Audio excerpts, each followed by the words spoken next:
வணக்கம். இன்றைக்கி நம்ம சவுண்ட் அப்படிங்கிற டாபிக் பற்றி பார்க்கலாம். அதாவது ஒலி. பொதுவாகவே எந்த ஒரு போட்டித் தேர்வு எடுத்துக்கிட்டாலும் அதில் பொது அறிவியல் அப்படிங்கிற பாடத்தலைப்பு மிக முக்கியமானதாக இருக்குது. உதாரணத்துக்கு சொல்ல போனோம்னா டிஎன்பிஎஸ்சி, ரயில்வே மற்றும் காவல் பணி போன்ற பணிகளுக்கு பொது அறிவியல் அப்படிங்கிறது முக்கியமானதாக இருக்குது. அதனால் நம்ம இந்த பொது அறிவியலுக்கு கீழே வர்ற ஒரு சில முக்கியமான தலைப்புகளை மட்டும் நம்ம பார்க்கலாம். சரிங்களா? இப்போ ஒலி அப்படின்னா என்னென்னு பார்க்கலாம். ஒலி அப்படிங்கிறது ஒரு வகையான ஆற்றல். அதாவது ஒரு பொருளில் உள்ள மூலக்கூறுகளை அதிர்வடை செய்யும்போது அதிலிருந்து ஒரு வகையான ஆற்றல் வெளிப்படுது. அதுதான் ஒலி அப்படின்னு சொல்கிறாங்க. அந்த ஒலிக்கு பல பண்புகள் இருக்குது. அந்த பண்புகளை ஒன்றா வரிசையாக நம்ம பார்க்கலாம். இதில் ஒலி பரவ ஊடகம் தேவை. அதாவது ஒலி வெற்றிடத்தில் பரவாது அப்படின்னு சொல்கிறாங்க. இதுவே அந்த பரவுற வேகமானது ஒவ்வொரு ஊடகத்தை பொறுத்து மாறுபடக்கூடியது. இங்கே பார்த்தா உங்களுக்கு தெரியும். இதில் திடப்பொருளில் ஒலியின் வேகம் மிக அதிகமாக இருக்கும். திரவத்தில் சற்று குறைவாகவும், வாயுவில் அதை விட சற்று குறைவாகவும் இருக்கும். அப்படிங்கிறது தான் இதோட முதல் பண்பாக இருக்குது. பிறகு இந்த ஒலிக்கான ஃபார்முலா ஒன்று இருக்குது. V=n லாம்டா அப்படிங்கிறதா அந்த ஃபார்முலா. இங்கே n என்பது அதிர்வெண்ணையும் லாம்டா என்பது அலைநீளத்தையும் குறிக்கிறது. இங்கே அதிர்வெண் அப்படின்னா ஒரு மூலக்கூறு ஒரு நொடிக்கு அதிர்வடைகின்ற அதிர்வுகளின் எண்ணிக்கை. அதுதான் அதிர்வெண் அப்படின்னு அழைக்கப்படுகிறது. இதோட அலகு என்னென்னா ஹெட்ஸ் இல்லைன்னா செகண்ட் இன்வெர்ஸ் அப்படிங்கிறதா இதோட அலகு. அலைநீளம் என்பது இரண்டு துகள்கள் இடையே உள்ள தூரம் அப்படிங்கிறதா அலைநீளம் அப்படின்னு சொல்கிறாங்க. அதாவது ஒரு பொருளில் ஒரு மூலக்கூறு இங்கேயும் இன்னொரு மூலக்கூறு இங்கேயும் இருக்குன்னு வச்சுக்கோங்க. அப்போ இது ரெண்டுக்கு இடைப்பட்ட தூரம் தான் அலைநீளம் அப்படின்னு சொல்கிறாங்க. சரிங்களா? இப்போது ஒலியின் மேலும் சில பண்புகளை பார்த்துடலாம். இந்த ஒலியானது அலை வடிவில் பரவுகிறது. அதாவது இந்த மாதிரி ஒரு ஷேப்பில் அலை வடிவில் பரவுகிறது. அதை நம்ம பின்னாடி பார்க்கலாம். ஒரு அலை வடிவில் இந்த ஒலியானது பரவுகிறது அப்படின்னு சொல்கிறாங்க. இந்த ஒலி பரவும்போது துகள்கள் இடம்பெறாது. அதாவது ஒரு மூலக்கூறில் உள்ள துகள்கள் இடம்பெறாது. அந்த துகள்களில் இருந்து ஆற்றல் மட்டுமே இடம்பெறுகிறது. மேலும் அலையியக்க திசைவேகம், அதிர்வுற திசைவேகம் இரண்டும் வேறுபட்டது. அதாவது அந்த n அப்படிங்கிற அந்த அதிர்வெண்ணோட திசைவேகமும் பிறகு அலையியக்க திசைவேகம் இதோட வேகமும் இரண்டும் வேறுபட்டது அப்படின்னு சொல்கிறாங்க. சரிங்களா? அடுத்ததாக இந்த இயந்திர அலை பரவுறதுக்கான நிபந்தனைகள் கொடுத்துருக்காங்க. அது என்னென்னு பார்த்துடலாம். அது முதல் பண்பு நிலைமம், பிறகு மீட்சித்தன்மை, அடுத்து ஒரே அடர்த்தி, பிறகு துகள் இடையே உள்ள குறைந்த உராய்வு. இதெல்லாம் அந்த நிபந்தனைகளாக இருக்குது. இதில் ஒன்றா பார்க்கலாம். நிலைமம் என்பது ஒரு பொருள் அதோட நிலைத்தன்மையை தொடர்ச்சியாக வைத்திருத்தல் தான் நிலைமம் அப்படி சொல்கிறாங்க. இந்த நிலைம பண்பை இல்லாத பொருட்கள் அது குறைவான அந்த பண்புகளை பெற்றிருக்கும். சரிங்களா? அடுத்து மீட்சித்தன்மை என்பது ஒரு துகள் அதிர்வுறும் போது மீண்டும் அதனுடைய பழைய நிலைமைக்கு வர்றதுக்கான அதோட சிறப்பு பண்பு தான் மீட்சித்தன்மை அப்படின்னு சொல்கிறாங்க. நம்ம என்ன தான் அதாவது எடுத்துக்காட்டுக்கு ஒரு ரப்பரை நம்ம இழுக்கும்போது அந்த ரப்பர் பழைய நிலைமைக்கு வருது. அதுதான் மீட்சித்தன்மைக்கு சொல்கிறாங்க. அடுத்து ஒரே அடர்த்தி என்பது ஒரு பொருள் உள்ள மூலக்கூறுகளின் அடர்த்தி என்பது சராசரியாக சமமாக இருக்க வேண்டும். ஒரு இடத்துல அதிகமாகவும் இன்னொரு இடத்துல குறைவாகவும் அப்படி வேறுபட்டு இருந்ததுன்னா அந்த ஒலி பரவுறதுக்கான அந்த பண்புகள் தடைபடும் அப்படின்னு சொல்கிறாங்க. அதாவது ஒலி வேகமாக பரவணும், திடப்பொருளில் ஒலி வேகமாக பரவும் அப்படின்னு நமக்கு தெரியும். இதில் அடர்த்தி வேறுபாடு இருக்கும்போது அந்த வேகத்தில் வேறுபாடு இருக்கும் அப்படின்னு சொல்கிறாங்க. அடுத்து துகள் இடையே குறைந்த உராய்வு. நமக்கே தெரியும், ஒரு மூலப்பொருளில் தேவையில்லாத மாசு பொருட்கள் இருந்தால் அங்கே உராய்வு விசை அதிகமாக இருக்கும். அதோட விளைவாக என்ன ஆகும்னா அந்த ஒலியின் வேகத்தில் இடையூறு ஏற்படும் அப்படின்னு சொல்கிறாங்க. மேலும் அந்த இயந்திர அலையை இரண்டு வகையை பிரிக்கிறாங்க. குறுக்கலை மற்றும் நெட்டலை. இங்கே லைட் வந்து குறுக்கலை அப்படிங்கிற பண்பின் அடிப்படையிலும், சவுண்டு அப்படிங்கிறது வந்து நெட்டலை அப்படிங்கிற பண்பின் அடிப்படையிலும் பயணிக்குது. இதுக்கு பின்னாடி ஒரு படம் இருக்குது, அதை நம்ம என்னென்னு பார்க்கலாம்.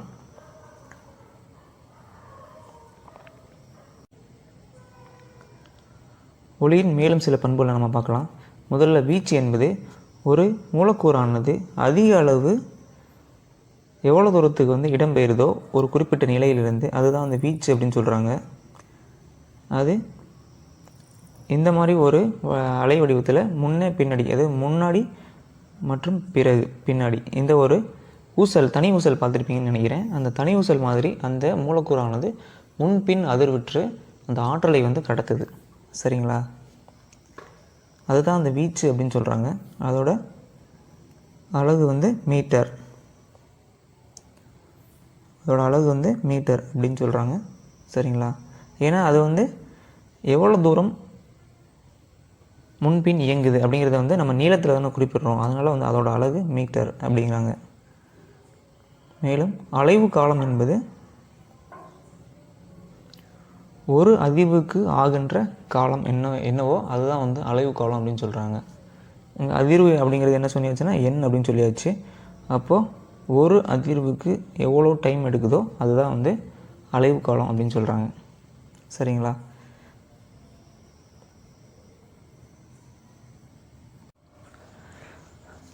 அடுத்ததாக அந்த குறுக்கலை மற்றும் நெட்டலை அப்படிங்கிறத பற்றி நம்ம பார்க்கலாம். இங்கே லாங்கிடியூட்னல் வேவ் அப்படிங்கிறது நெட்டலையையும், டிரான்ஸ்வர்ஸ் வேவ் அப்படிங்கிறத வந்து குறுக்கலையும் குறிப்பிடுகிறது. பொதுவாகவே இங்கே ஒரு ஒளி மூலம் இருக்கும்போது இங்கேருந்து வெளிப்படுகின்ற அந்த ஒளியானது குறிப்பிட்ட திசையில் பயணிக்கும்போது அது இறுக்கம் மற்றும் தளர்வு அப்படிங்கிற ஒரு சிறப்பு பண்பின் அடிப்படையில் வந்து அந்த ஆற்றலானது கடத்தப்படுது.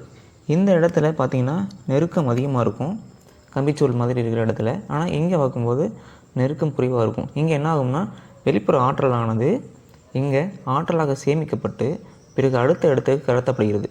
பிறகு அங்கிருந்து ஆற்றலாக மறுபடியும் சேமிக்கப்பட்டு பிறகு அடுத்த இடத்திற்கு கடத்தப்படுகிறது. சரிங்களா? இவ்வாறாக இந்த ஒளியானது ஒரு இடத்துலேருந்து மற்றொரு இடத்திற்கு கடத்தப்படுது. அதுதான் வந்து லாங்கிடியூட்னல் வேவ் அப்படின்னு சொல்கிறாங்க, அதாவது நெட்டலை. இரண்டாவதாக டிரான்ஸ்வர்ஸ் வேவ், குறுக்கலை அப்படிங்கிறது என்னன்னா இந்த மாதிரி ஒரு டைரெக்ஷனில் பயணிக்கும். இதில் கொடுத்துருக்காங்க பாருங்கள். சரிங்களா? இது வந்து எடுத்துக்காட்டு உதாரணம் என்னென்னா, இது வந்து லைட் அப்படிங்கிறதா வந்து இந்த மாதிரி டிரான்ஸ்வர்ஸ் வேவ், குறுக்கலை அப்படிங்கிற பண்பின் அடிப்படையில் பயணிக்கும். சவுண்ட் அப்படிங்கிறது இந்த மாதிரி ஒரு வடிவத்தில் பயணிக்கும். சரிங்களா? நீள் வாக்கத்தில் நமக்கு பயணிக்கும். சரிங்களா?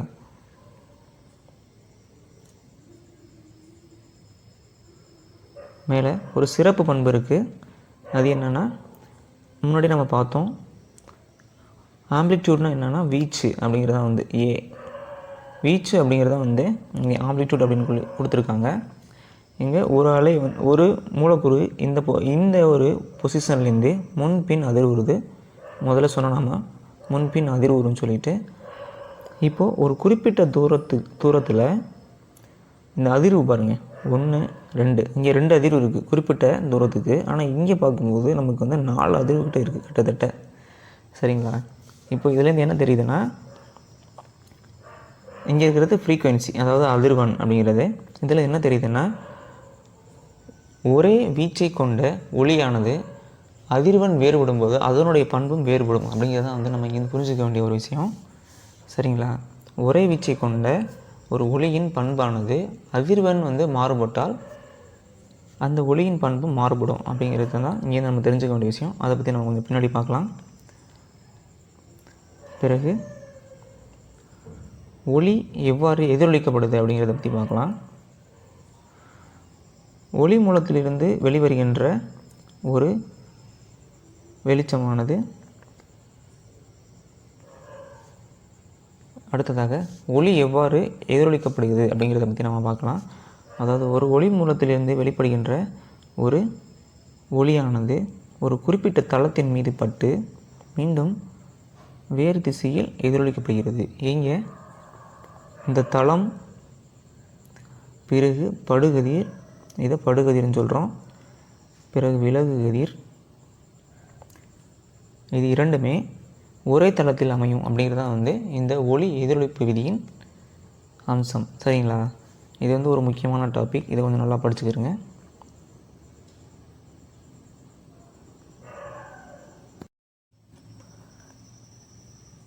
இங்கே உங்களுக்கு ஒரு கேள்வி என்னென்னா, நீர்வாழ்வன நம்மளை விட மிக சீக்கிரமாகவே ஒளியை உணரக்கூடியது ஏன் அப்படின்னு சொல்லிட்டு நீங்கள் கமெண்டில் பதிவு பண்ணுங்கள். சரிங்களா? அடுத்ததாக மேலும் சில ஒளியோட பண்புகளையும் பார்க்கலாம். இங்கே உரப்பு, அதாவது ஒளிச்செறிவு அப்படிங்கிற ஒரு பண்பை பற்றி பார்க்கலாம். இந்த பண்பு அப்படிங்கிறது, இந்த ஒளிச்செறிவானது அதிகமாக இருக்கும்போது அந்த ஒளியின் சத்தமானது அதிகமாக இருக்கும். சரிங்களா? அதுதான் அந்த ஒளிச்செறிவு அப்படின்னு சொல்கிறாங்க. இங்கே இந்த ஒளிச்செறிவானது மெல்லிய ஒளியை உரத்த ஒளியிலிருந்து வேறுபடுத்த உதவும் பண்பாக உள்ளது. சரிங்களா? இதோட அழகு என்னென்னா டெசிபல் அப்படின்னு சொல்கிறாங்க. கிரகம்பல் அப்படிங்கிற அறிவியலாளரோட பெயரின் ஞாபகமாக இந்த டெசிபல் அப்படிங்கிற வார்த்தையை நம்ம பயன்படுத்துகிறோம். மேலும் இந்த செறிவு சார்ந்திருக்கும் காரணிகள் என்னென்ன அப்படின்னு சொல்லி நம்ம பார்க்கலாம். ஒளி மூல வீச்சு. ஒரு ஒளி மூலத்தோட வீச்சு அதிகமாக இருக்கும்போது அந்த அதிர்வெண், அதாவது உரப்பு வந்து அதிகமாக இருக்கும். சரிங்களா? ஒளிச்செறிவு வந்து அதிகமாக இருக்கும். அடுத்து ஊடகத்தின் அடர்த்தி. நம்ம முன்னாடியே பார்த்த மாதிரி தான், ஊடகத்தின் அடர்த்தி சீராக இருக்கும்போது அந்த ஒளிச்செறிவும் நன்றாக இருக்கும், அதாவது அதிகமாகவே இருக்கும். அடர்த்தி குறைவாக இருக்கும்போது ஒளிச்செறிவு குறைவாகவும், அடர்த்தி அதிகமாக இருக்கும்போது ஒளிச்செறிவு அதிகமாகவும் இருக்கும். சரிங்களா? அடுத்து ஒளி மூலத்தின் அதிர்வெண் மற்றும் பரப்பு. இங்கே இந்த மாதிரி ஒரு ஒளி மூலம் இருக்குது, பிறகு இதை விட பெரிய ஒரு ஒளி மூலம் இருக்குது அப்படின்னு சொல்லி நீங்கள் பாருங்கள். இந்த ஒளி மூலத்திலிருந்து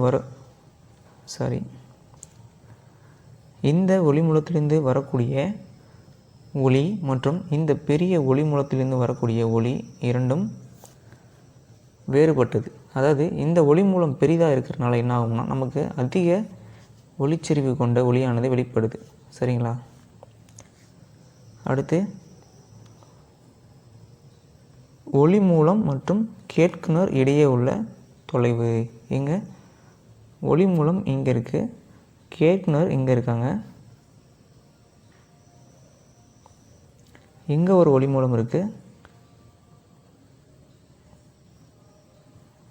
சரிங்களா? இப்போது இங்கேருந்து வர ஒளிச்செறிவை விட இந்த அருகில் இருக்கிற ஒளி மூலத்தின் ஒளிச்செறிவானது அதிகமாக இருக்கும். சரிங்களா? ஏன்னா நம்ம பொதுவாகவே ஒரு ஸ்பீக்கர் நம்ம தூரமாக வச்சு கேட்கும்போது ஒளிச்செறிவு குறைவாகவும், அருகில் வைத்து கேட்கும்போது ஒளிச்செறிவு வந்து அதிகமாகவும் இருக்கும் அப்படின்றது. சரிங்களா?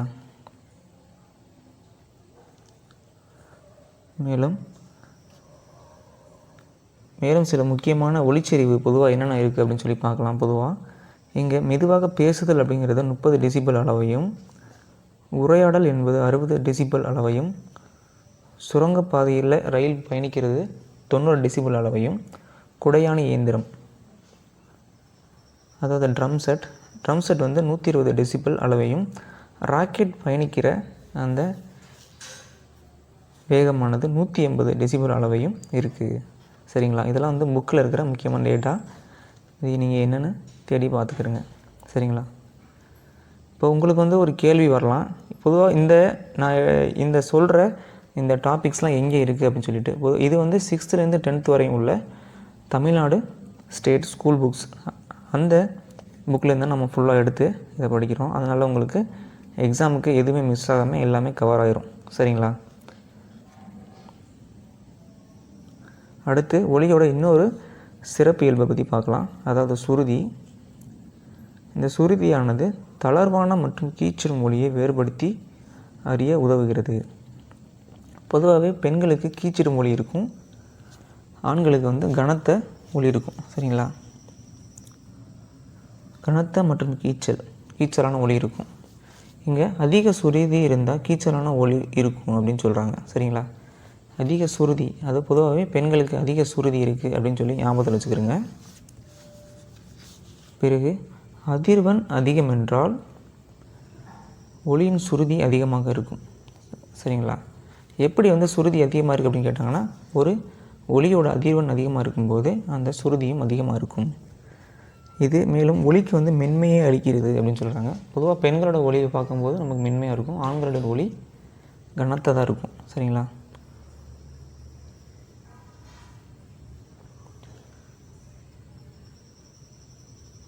மேலும் ஒரே வீச்சை கொண்ட 2 ஒலிகள் வேறுபட்ட அதிர்வெண்ணை கொண்டிருந்தால் அவை வேறுபடும், பண்பில் வேறுபடும் அப்படின்னு சொல்கிறாங்க. ஒரு ஒலிக்கு ஒரே வீச்சு இருக்குது, ஆனால் வந்து அதிர்வெண் மாறுபடுது. நம்ம முன்னாடி பார்த்தோம்ல, ஒரு படம் இருக்குது, அதில் வந்து இது 2 அதிர்வெண் இருக்குது ஒரு குறிப்பிட்ட இடத்துல. ஆனால் இங்கே பார்க்கும்போது அடுத்த படத்தில் பார்க்கும்போது ஒரு 4 அதிர்வெண் இருந்துச்சு. சரியா? இந்த மாதிரி ஒரு மாறுபாடு இருக்கும்போது அதோட பண்பும் வேறுபடும் அப்படிங்கிறது தான் இந்த பாயிண்ட்டு. அதுதான் நம்ம முன்னாடி அங்கே பார்த்தது. அடுத்து தரம் அப்படிங்கிற பண்பை பற்றி பார்க்கலாம். வெவ்வேறு கருவிகளில் உருவான ஒரே உரப்பு மற்றும் சுருதி கொண்ட ஒலியை வேறுபடுத்தி அறிய இது பயன்படுகிறது. தரம் அப்படிங்கிறது எதுக்கு பயன்படுதுன்னா, வெவ்வேறு கருவிகளில் உருவான ஒரே உரப்பு மற்றும் சுருதி கொண்ட ஒலியை வேறுபடுத்தி அறிய தரம் அப்படிங்கிற பண்பு பயன்படுகிறது. இதெல்லாம் உங்களுக்கு கூற்று காரணத்தில் கேட்குறதுக்கான வாய்ப்புகள் இருக்குது. அதனால் நீங்கள் இதை கொஞ்சம் நல்லா பார்த்துக்கிறங்க. சரிங்களா?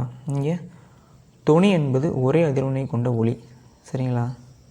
பிறகு இசைக்குறிப்பு பல்வேறு தொனிகளின் தொகுப்பு. இது 1/1 ஆர்டர் வரும், அதை பார்த்துக்கிறங்க. தொனி என்பது ஒரே அதிர்வெண்ணை கொண்ட ஒலி. இசைக்குறிப்பு என்பது பல்வேறு தொனிகளின் தொகுப்பு. அடுத்ததாக தொனி என்பதை வேறுபடுத்தக்கூடிய பண்பு என்னன்னு கேட்டோம்னா சுரம் அப்படின்னு சொல்கிறாங்க. தொனி என்பதை வேறுபடுத்தக்கூடிய பண்பு என்ன அப்படின்னா சுரம் அப்படின்னு சொல்கிறாங்க.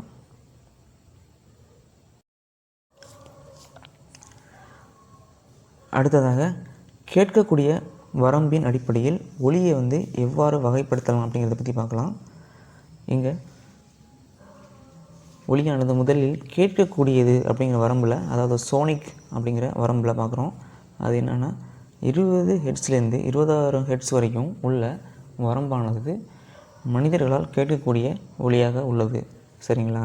இது வந்து சோனிக் சவுண்ட் அப்படின்னு சொல்கிறாங்க. சரிங்களா? அடுத்தது குற்றொலினா என்னென்னா இன்ஃப்ராசோனிக், அதாவது சப்சோனிக் அப்படின்னு சொல்லுவாங்க.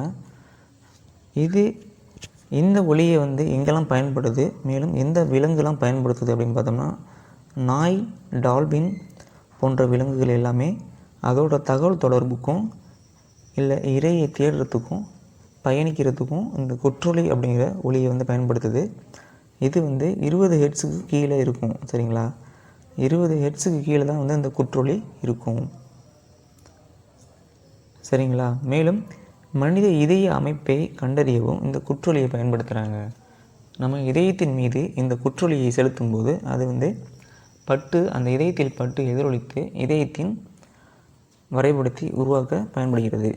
கணினி உதவியோட அந்த இதயத்தோட வரைபடத்தை உருவாக்க பயன்படுத்துகிறாங்க. சரிங்களா? மேலும் நிலநடுக்க அலை, கடல் அலை, இது எல்லாமே குற்றொலி அப்படின்னு தான் சொல்கிறாங்க. பொதுவாக அந்த நிலநடுக்கம் ஏற்படும் போது பிளவு ஏற்படுறது, நிலச்சரிவு ஏற்படுறது நமக்கு தெரியுது கண்கூடா. ஆனால் அதிலிருந்து வெளிப்படுற ஒலியானது நம் கண்களுக்கு இல்லை, காதுகளுக்கு கேட்பதில்லை. சரிங்களா? அடுத்து மீயொலியை பற்றி பார்க்கலாம். மீயொலினா என்னென்னா அல்ட்ராசோனிக், அதாவது சூப்பர் சோனிக் அப்படின்னு சொல்லுவாங்கன்னு நினைக்கிறேன். இங்கே 20,000 ஹெர்ட்ஸுக்கு மேலே ஒலியானது அதோட அதிர்வெண் இருக்கும். சரிங்களா? இங்கே 20,000 ஹெர்ட்ஸுக்கு மேலே அதனோட அதிர்வெண் இருக்குது. எடுத்துக்காட்டு பார்த்தோம்னா சோனோகிராம், நாய், டால்பின், இவை எல்லாமே கூட குற்றொலியும் கேட்கக்கூடிய திறன் இருக்குது, மீயொலியும் பயன்படுத்துகிற திறன் ரெண்டுமே இருக்குது. சரிங்களா? மேலும் கால்டன் விசில் அப்படிங்கிற அமைப்பில் இந்த மீயொலி அப்படிங்கிறத பயன்படுத்துகிறாங்க. இது வந்து ஒரு எச்சரிக்கை செய்யும் அமைப்பு அப்படின்னு சொல்கிறாங்க. அதாவது திருடர்கள் வந்துட்டால் எச்சரிக்கை செய்யும் அமைப்பாக கூட இது செயல்படுது. சரிங்களா? மேலும் இசைக்கருவிகளை வந்து ஒரு 4 வகையாக பிரிக்கிறாங்க. அது வந்து காற்று கருவிகள், நாணல் கருவிகள், கம்பி கருவிகள், தாளக்கருவிகள். சரிங்களா? அது காற்று கருவிகளை வந்து ஒரு 4 வகையாக பிரிக்கிறாங்க. அதாவது சாதாரணமாக நேரடியாக காற்றை பயன்படுத்துகிற கருவிகள். பிறகு நாணல் அப்படின்னு சொல்கிறாங்க. அடுத்ததாக கம்பி கருவிகள் அப்படின்னு சொல்கிறாங்க. உதாரணத்துக்கு இதுக்கு வந்து வயலின் அப்படிங்கிறத பயன்படுத்தலாம். வயலின், கிதார் இதெல்லாம் வந்து கம்பி கருவிகள் அப்படின்னு சொல்கிறாங்க. அடுத்து தாளக்கருவிகள் அப்படிங்கிறது வந்து வெற்றுப்பெட்டி, அதாவது மேளம், ட்ரம் செட் இதெல்லாம் வந்து தாளக்கருவிகள் அப்படின்னு சொல்கிறாங்க. சரிங்களா? ஏன் இதை வந்து இப்படி சொல்லியிருக்காங்கன்னா இசைக்கருவிகளை பற்றி, இங்கே வந்து அந்த ஒலியோட பயன்பாடு இருக்குது, அதனால் வந்து அதை சொல்கிறாங்க அவங்க. சரிங்களா? மேலும் மனித குரல் உருவாகும் இடத்தை பற்றி கொஞ்சம் பார்க்கலாம். அது உருவாகும் இடம் எது அப்படின்னா லாரிங்ஸ் அப்படின்னு சொல்கிறாங்க. அது அந்த கழுத்துக்கிட்ட இருக்குது. சரிங்களா? அந்த கழுத்து பகுதியில் தான் வந்து லாரிங்ஸ் அப்படிங்கிற அமைப்பு இருக்குது. இங்கே தான் நம்ம நுரையீரலிருந்து வெளிப்படுற ஒலியின் அந்த மூச்சுக்காற்றின் உதவியுடன் ஒலி எழுப்பப்படுகிறது. சரிங்களா? இந்த குரல் நான் அப்படிங்கிற அமைப்பு வந்து அங்கே இருக்கும். அது அதிர்வடைகிறதுனால அந்த ஒலி எழுப்பப்படுகிறது. இப்போது ஆண்களுக்கு பார்த்தோம்னா குரல் நாள் நீளமாகவும் தடிப்பும் காணப்படுது. அதனால் என்ன ஆகும்னா அவங்களோட ஒலியானது கனத்த ஒலியாக இருக்குது. ஆனால் பெண்களுக்கு இது அப்படியே வேறுபடும். சரிங்களா?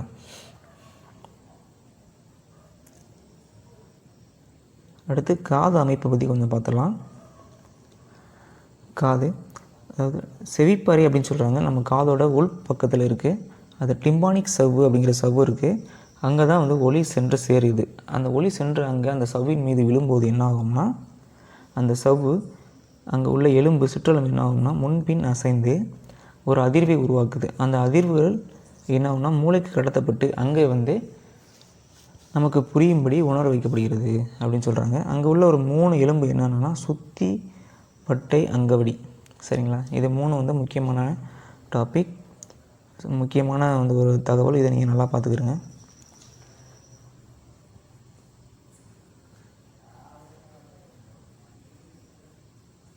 மேலே ஒலியின் சுரப்பண்பு அப்படிங்கிறத பார்க்கலாம். ஒலியின் சுரப்பண்பு என்பது வெவ்வேறு ஒலிக்கு வெவ்வேறாக இருக்குது அப்படின்னு சொல்கிறாங்க. சரிங்களா? மேலும் ஒலியோட வேகத்தை வந்து பற்றி ஒரு எடுத்துக்காட்டு கொடுத்துருக்காங்க. இங்கே திடப்பொருளுக்கு உதாரணமாக அலுமினியத்தை சொல்லியிருக்காங்க. அலுமினியத்தில் பார்க்கும்போது 6420 மீட்டர்/செகண்ட் அப்படிங்கிற வேகத்திலையும், திரவத்தில் கடல் நீரில் 1531 மீட்டர்/செகண்ட் அப்படிங்கிற வேகத்திலையும், வாயுவில் 340 மீட்டர்/செகண்ட் அப்படிங்கிற வேகத்திலையும் ஒலியானது பயணிக்குது. இங்கே 340 மீட்டர்/செகண்ட் அப்படிங்கிறது ஒரு முக்கியமான தகவல். இதை வந்து நல்லா ஞாபகத்தில் வச்சுக்கிறோங்க. சில இடத்துல 331 மீட்டர்/செகண்ட் அப்படின்னு சொல்லியிருப்பாங்க. சரிங்களா?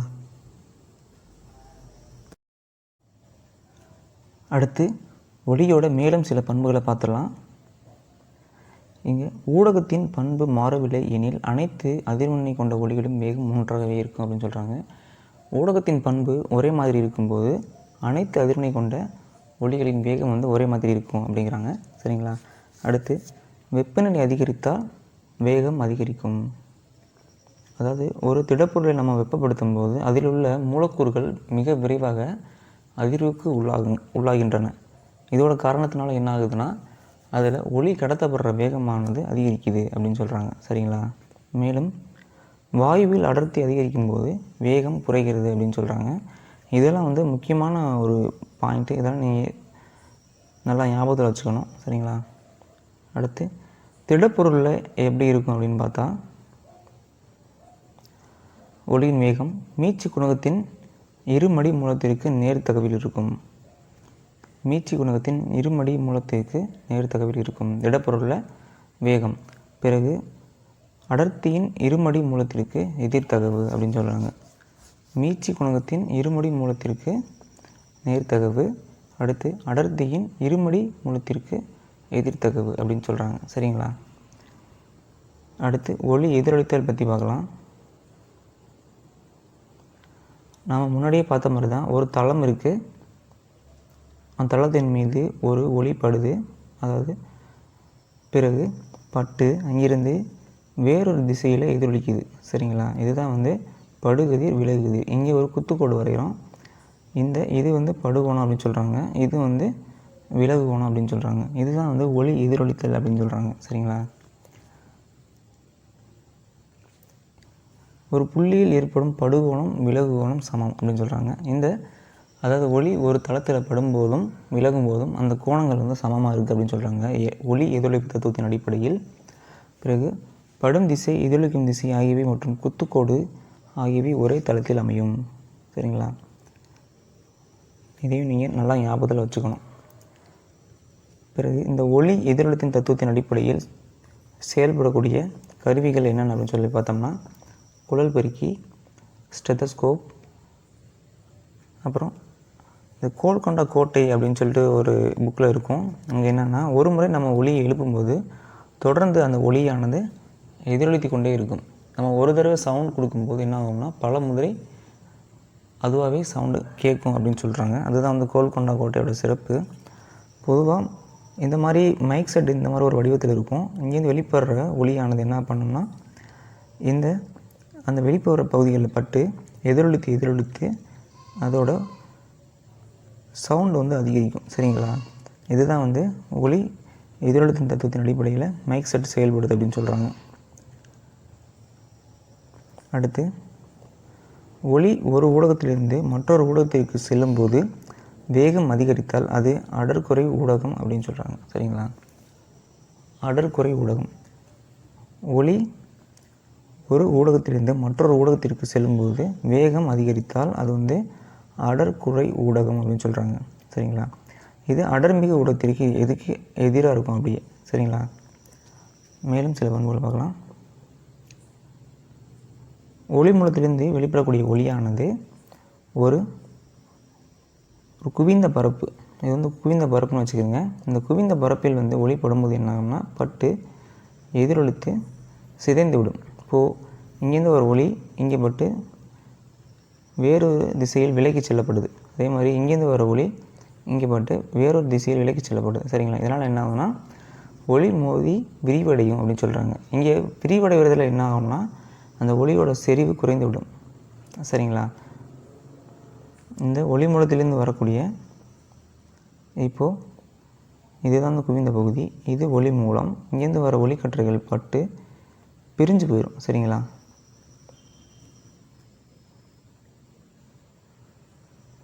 இந்த மாதிரி பிரிஞ்சு போகிறதுனால என்ன ஆகும்னா அதோட ஒளிச்செறிவு வந்து குறைந்துடும். சரிங்களா? மேலும் குளிர்ந்த பரப்பில் வந்து ஒளி படும்போது என்ன ஆகும் அப்படின்னு பார்த்தோம்னா ஒரே இடத்தில் குவிக்கப்படும். இங்கே ஒரு ஒளிக்கற்றை வருது, வரிசையாக பாருங்கள். இங்கே ஒளி வருது, வந்து என்ன ஆகும்னா பட்டு ஒரு குறிப்பிட்ட இடத்துல குவியுது. அப்புறம் இங்கேருந்து வர ஒளிக்கற்றையும் பட்டு குறிப்பிட்ட இடத்துல குவியுது. மேலும் இங்கேருந்து வர்ற ஒளிக்கற்றையும் குறிப்பிட்ட இடத்துல குவியுது. இங்கே அதனால் என்ன ஆகுதுன்னா இந்த இடத்துல ஒளிச்செறிவு அதிகமாக இருக்குது. சரிங்களா?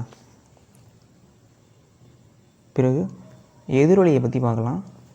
எதிரொலியோட பண்புகள் என்னென்ன அப்படிங்கிறத பற்றி பார்க்கலாம். ஒரு ஒளியானது மூளையில் 0.1 காலத்துக்கு வந்து உணரப்படுது. சரிங்களா? இந்த 0.1 காலத்தோட குறைவான ஒளியை வந்து மூளையால் கேட்க முடியாது அப்படிங்கிறது தான் ஒரு பண்பு. சரிங்களா? இதை விட அதிகமாக இருந்தால் தான் நம்மளோட மூளையால் அந்த ஒளியை வந்து வேறுபடுத்தி அறிய முடியும். சரிங்களா? அடுத்து எதிரொலிக்கு தேவையான குறைந்த ஒரு ஒளியானது எதிரொலிக்க தேவையான குறைந்த தொலைவு என்ன அப்படின்னு கேட்டோம்னா 17 மீட்டர் அப்படின்னு சொல்கிறாங்க. ஒரு ஒளி மூலம் இங்கே ஒரு ஒளி தடை இருக்குது. இப்போது இங்கேருந்து புறப்படுற ஒளி பட்டு எதிரொலிக்க குறைந்தபட்ச தொலைவு என்னன்னா 17 மீட்டர் அப்படின்னு சொல்கிறாங்க. இதுதான் வந்து இதோட தூரத்தை D அப்படின்னு எடுத்துக்கிட்டோம்னா பட்டு எதிரொலிக்கான தூரத்தை நம்ம எப்படி சொல்லணும்னா 2D அப்படின்னு சொல்லலாம். சரிங்களா? ஏன்னா இங்கே ஒரு D, பிறகு இதுவும் ஒரு D ஆகும். ஏன்னா இந்த ஒளியை வெளியிடக்கூடிய அமைப்பும் அந்த தளமும் ஒரே தூரத்தில் இருக்குது. ஆனால் வந்து ஒளி இங்கேருந்து பட்டு திரும்ப வரனால அது 2D டைம் அளவுக்கு கால அளவு எடுத்துக்குது. சரிங்களா? அதுக்கான ஃபார்முலா இங்கே இருக்குது. V = 2D/T அப்படிங்கிறது தான் வந்து அதுக்கான ஃபார்முலா.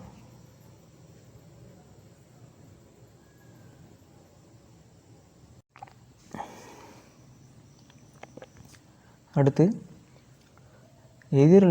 எதிரொலியோட பயன்பாடுகள் என்னென்ன அப்படின்னு சொல்லி பார்க்கலாம். முதலில் விலங்குகள் எடுத்துக்கலாம்.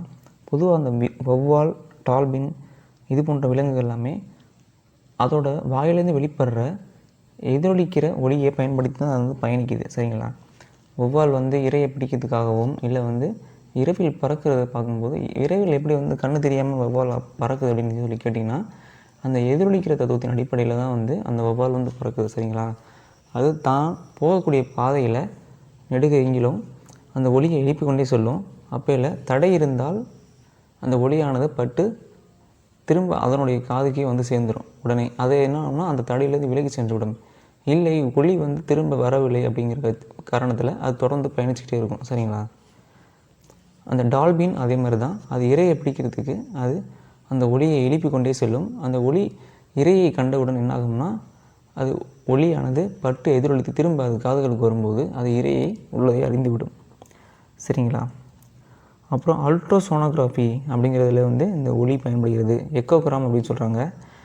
இசிஜி அப்படின்னு சொல்லி கேள்விப்பட்டிருப்பீங்க. அந்த இதய ஒலி வரைவி அப்படின்னு சொல்லுவாங்க. அந்த இதயத்தில் ஏற்படுற ஒலியோட அந்த லேப்டாப் அப்படிங்கிற ஒலியோட அதிர்வெண்களை பயன்படுத்தி இதயம் செயல்படுகிறதா இல்லையா அப்படிங்கிறத வந்து அந்த இசிஜி மூலமாக வந்து பதிவு பண்ணுறாங்க. சரிங்களா? அடுத்து ஊடகங்களில் ஒலியின் திசைவேகம் கண்டறிய பயன்படுகிறது. ஒரு ஊடகம் இருக்குன்னா அந்த ஊடகத்தில் வந்து ஒலி எப்படி வந்து பயணிக்குது, ஒரு குறிப்பிட்ட ஊடகத்தில் ஒலி வந்து எவ்வளோ வேகத்தில் பயணிக்குது அப்படிங்கிறத கண்டறியவும் பயன்படுகிறது. அடுத்ததாக ஒலி எதிரொலிப்பு அட்டை. பொதுவாக நம்ம தியேட்டருக்கெலாம் போகும்போது என்ன ஆகும்னா மேற்பகுதியில் ஒரு பஞ்சு போன்ற அமைப்பு வந்து இருக்கும். நீங்கள் அதை அடுத்த தடவை போகும்போது நீங்கள் பாருங்கள். மேலே தெர்மோகோல் மாதிரி ஒரு வடிவத்தில் மேலே அட்டைகளை வச்சு மறைச்சிருப்பாங்க. அது எதுக்குன்னா ஒலி வந்து முறையாக எதிரொலிக்கப்படணும், இல்லைனா வந்து தேவையில்லாத ஒலியை வந்து உறிஞ்சப்படணும் அப்படிங்கிற காரணத்தினால தான் அந்த எதிரொலிப்பு அட்டைகளை வந்து அவங்க பயன்படுத்துகிறாங்க. சரிங்களா? அடுத்து காது கேட்க உதவும் கருவி. அந்த இயர் அசிஸ்டன்ஸ் சொல்லிட்டு ஒரு கருவி நம்ம பார்ப்போம். அது என்ன ஆகும்னா வெளியில் கேட்கக்கூடிய அந்த ஒலியை மிகைப்படுத்தி, அதாவது அதிகப்படுத்தி நம்ம காதுகளுக்கு வந்து கொண்டு போய் சேர்க்குது. இதனால் என்ன ஆகும்னா அவங்களுக்கு காது கேட்கலாட்டியும் அந்த கருவியின் மூலமாக அந்த ஒலியானது மிகைப்படுத்தப்பட்டு பிறகு அவங்க அதை அதிகமாக உணர்கிற மாதிரி அந்த கருவி வந்து வடிவமைக்கப்பட்டிருக்கு. சரிங்களா? அடுத்து வாகனங்களில் மீயொலி அப்படிங்கிற வந்து ஒரு ஹாரன் வந்து பொருத்தப்பட்டிருக்கும்.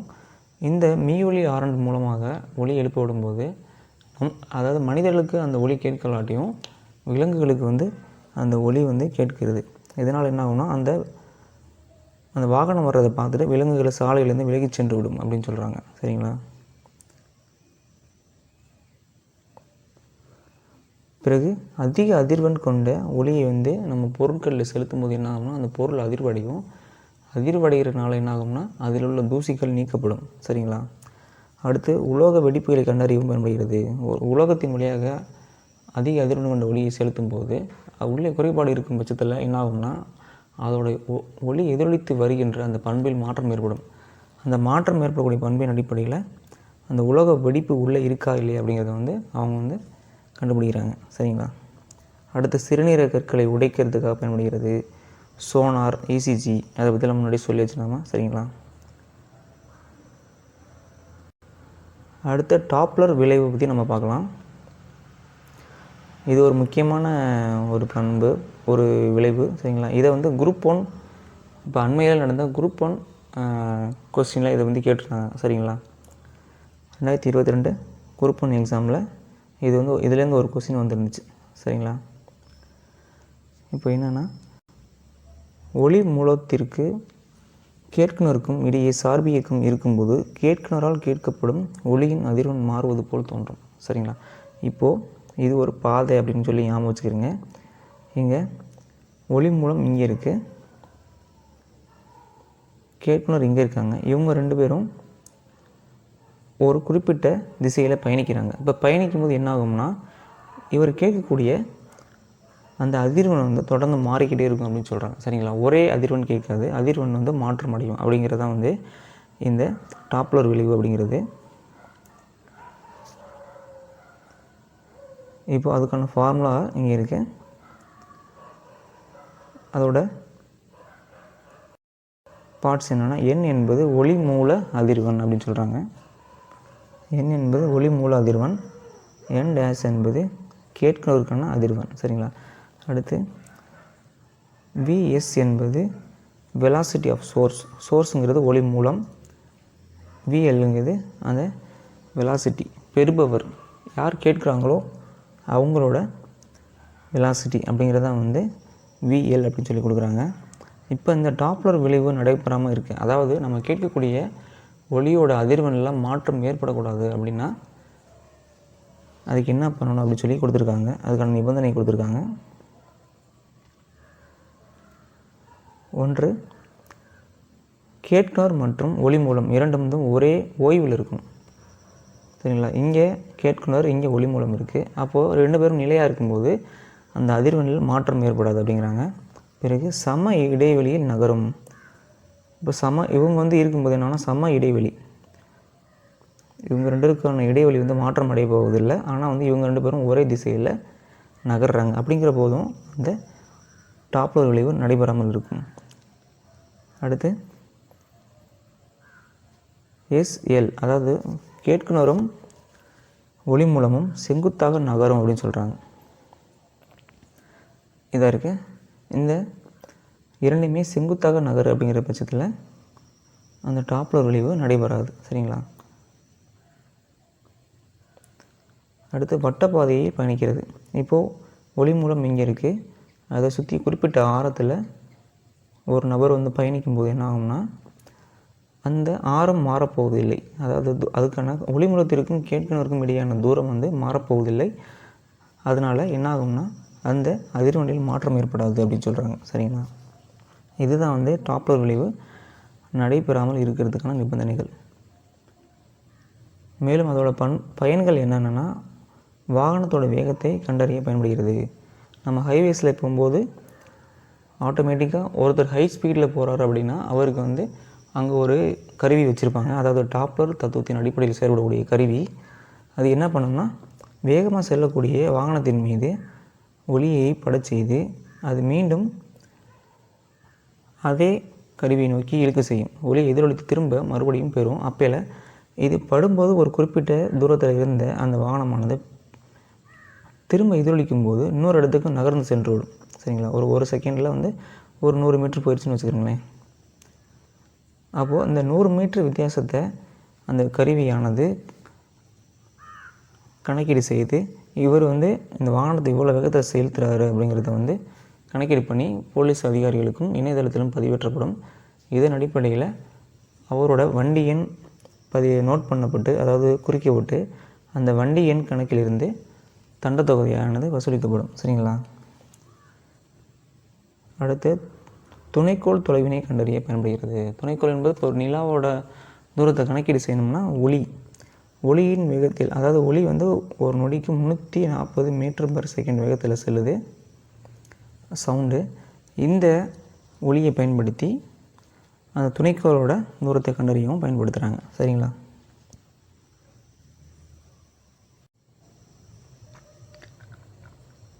அவ்வளோதான். நமக்கு வந்து ஒளி அப்படிங்கிற டாபிக் முடிஞ்சது. பொதுவாகவே இந்த வீடியோ வந்து ஒரு 35 நிமிஷத்துலேருந்து ஒரு 40 நிமிஷத்துக்குள்ளே இருக்கும். இதை நம்ம ஃபுல்லாகவே கவர் பண்ணியாச்சு. சரிங்களா? மேக்ஸிமம் வந்து எந்த பாயிண்ட்டும் விட்டுருக்க வாய்ப்பு கிடையாது. அப்படி இருந்தாலும் நீங்கள் பிடிஎஃப்பில் வந்து நான் உங்களுக்கு போட்டு விட்றேன். அந்த பிடிஎஃப்பை நீங்கள் எடுத்து பார்க்கும்போது உங்களுக்கு எல்லாமே மேக்ஸிமம் கவர் ஆகிருக்கும். அதில் அப்படி மிஸ் பண்ணியிருந்தாலும் ஃபேக்சுவல் டேட்டா கொஞ்சம் ஒரு சிலது மட்டும் மிஸ் பண்ணியிருக்கோம். மற்றபடி சொல்ல வேண்டியது எல்லாமே கரெக்டாக சொல்லியாச்சு. நீங்களும் பிடிஎஃப் எடுத்து பார்த்துக்கிறங்க. சரிங்களா? உங்களுக்கு வீடியோ பிடிச்சிருந்தா சேனலை சப்ஸ்கிரைப் பண்ணிக்கிறங்க. பிறகு வீடியோ கமெண்ட் பண்ணுங்கள், லைக் பண்ணுங்கள், அப்புறம் ஷேர் பண்ணுங்கள். சரிங்களா? தேங்க்ஸ்.